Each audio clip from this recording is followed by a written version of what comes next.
సామాజిక అస్త్రం నెంబర్ 1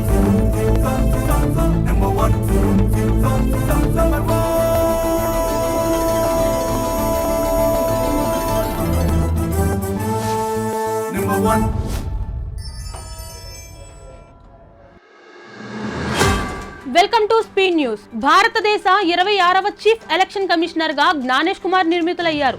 ప్రస్తుతం ఎలక్షన్ కమిషనర్ గా పనిచేస్తున్న జ్ఞానేష్ కుమార్ 1989 బ్యాచ్ ఐఏఎస్ అధికారి.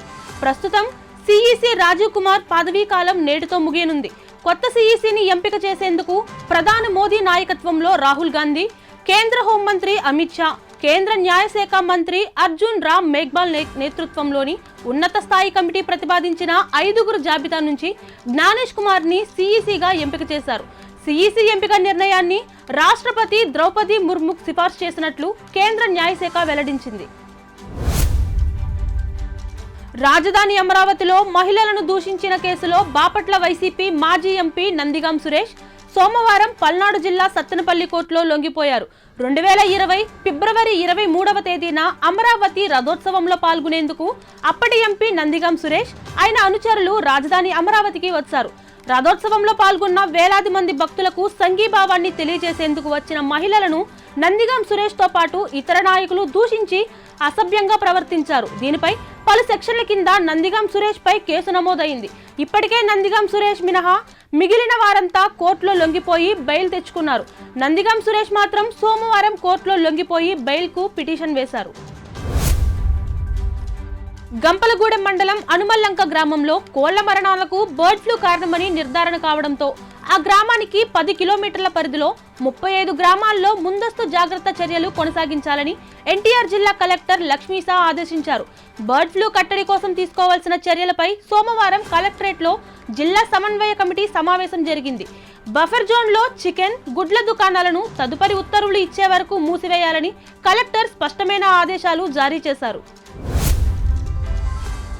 కాకినాడ జిల్లా అన్నవరం నుంచి చెన్నైకు తరలిస్తున్న 100 కిలోల గంజాయిని విజయవాడ పటమట పోలీసులు స్వాధీనం చేసుకున్నారు.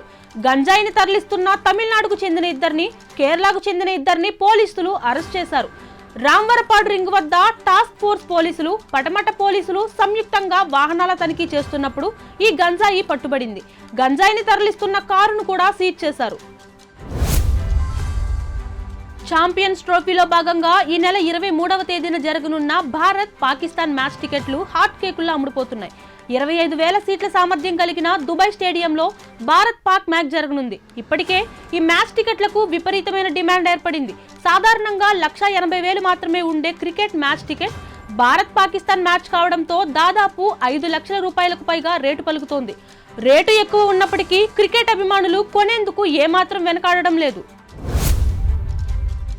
సుప్రీంకోర్టు మార్గదర్శకాలకు అనుగుణంగా రాష్ట్ర వ్యాప్తంగా ఉన్న అన్ని పోలీస్ స్టేషన్లు, జైళ్లలో సీసీ కెమెరాలు ఏర్పాటు చేశారా, ఆయా ప్రాంగణాలు మొత్తం కనబడేలా కెమెరాలు ఏర్పాటు జరిగిందా లేదా అనే విషయాన్ని పరిశీలించి రాష్ట్ర స్థాయిలో ఐటీ విభాగాన్ని చూసే అధికారికి నివేదిక సమర్పించాలని ఏపీ హైకోర్టు ఆదేశించింది. సీసీ కెమెరాల ఏర్పాటు పరిశీలనతో పాటు వాటి నిర్వహణ, మరమ్మతులు, సీసీ కెమెరాల ఫుటేజ్ స్టోరేజ్ సామర్థ్యాన్ని కూడా పరిశీలించాలని హైకోర్టు ఆదేశించింది. తిరుపతిలో మంగళవారం దక్షిణాది రాష్ట్రాల డీజీపీల సమావేశం జరగనుంది. స్థానిక మానస సరోవర్ హోటల్లో ఈ సమావేశం నిర్వహిస్తున్నారు. వ్యవస్థీకృత నేరాలు, మాదక ద్రవ్యాల అక్రమ రవాణా, అక్రమ ఆయుధాలు, తీర ప్రాంత భద్రతా గుర్తింపు, ఉగ్రవాద సమస్యలపై సాంకేతిక వినియోగం వంటి అంశాలపై ఈ సమావేశంలో చర్చించనున్నారు.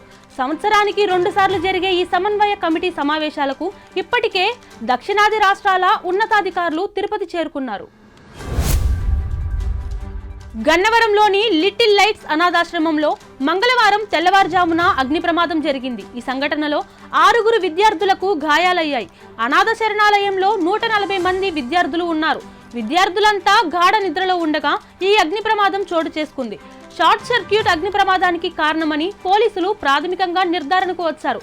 మంటలను చూసిన స్థానికులు ఫైర్ సిబ్బందికి సమాచారం ఇవ్వడంతో వారు మంటలను అదుపు చేయడంతో పెను ప్రమాదం తప్పింది. జనసేన ఆవిర్భావ వేడుకలు మార్చి 14వ తేదీన పిఠాపురంలో నిర్వహించాలని జనసేన పార్టీ నిర్ణయించింది.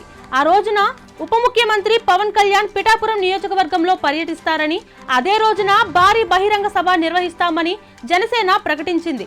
ఎన్నికల తర్వాత నిర్వహించనున్న తొలి బహిరంగ సభ కావడంతో జనసేన పార్టీ దీనిని అత్యంత ప్రతిష్టాత్మకంగా తీసుకుంది.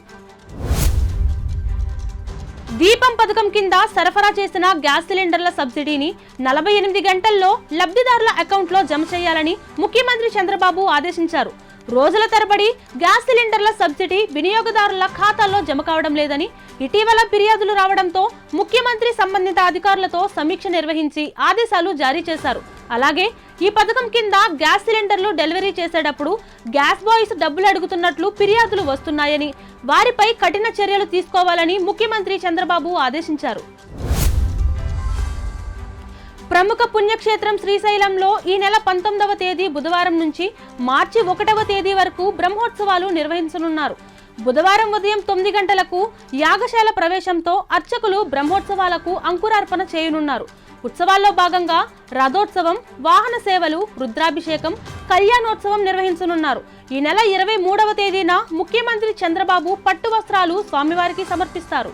మరిన్ని లేటెస్ట్ అప్డేట్స్ కోసం చూస్తూనే ఉండండి నెంబర్ 1 న్యూస్. సామాన్యుడి చేతిలో సామాజిక అస్త్రం. చేతిలో సామాజిక అస్త్రం. Number one.